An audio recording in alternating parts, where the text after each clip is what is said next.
Hormuz நீரிணை மூடப்பட்டால் இலங்கைக்கு பெரும் பாதிப்பு.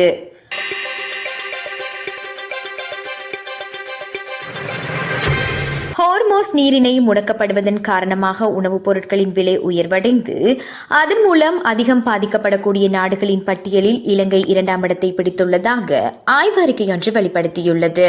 ஜெர்மனியின் கீழ் உலக பொருளாதார ஆய்வு நிறுவனம் மேற்கொண்ட இந்த ஆய்வின்படி உணவுப் பொருட்கள் மற்றும் மருந்துகள் முதல் ஸ்மார்ட் போன்கள் வரை பல பொருட்களின் விலைகள் இவ்வாறு உயரக்கூடும் என தெரிய வந்துள்ளது.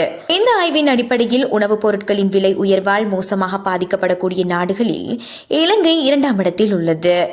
இப்பட்டியலில் முதலிடத்தில் சாபியா உள்ளதுடன் தாய்வான், பாகிஸ்தான் மற்றும் இந்தியா ஆகிய நாடுகளும் இதில் உள்ளடங்குகின்றன.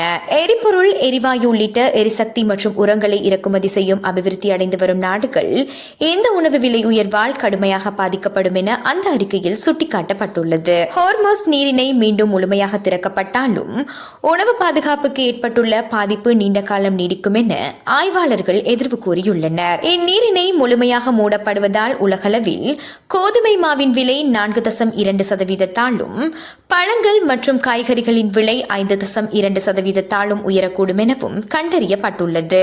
அமெரிக்கா, இஸ்ரேல், ஈரான் இடையிலான போர் பதற்றங்களுக்கு மத்தியில் ஈரான் நேற்று ஹோர்மோஸ் நீரிணையை மூடுவதாக அறிவித்தது. உலகின் கச்சா எண்ணெய் போக்குவரத்தில் சுமார் 20% இந்நீரிணை ஊடாகவே நடைபெறுகின்றது. இதன் முடக்கம் காரணமாக உலகளாவிய எரிசக்தி நெருக்கடி ஏற்பட்டுள்ளதுடன் எரிபொருள் மற்றும் எரிவாயு விலைகள் ஏற்கனவே அதிகரிக்க தொடங்கியுள்ளன. எரிசக்தி விலை உயர்வை தொடர்ந்து ஏனைய பொருட்கள் மற்றும் சேவைகளின் விலைகளும் உயர்வது தவிர்க்க முடியாத ஒன்றாக மாறியுள்ளது.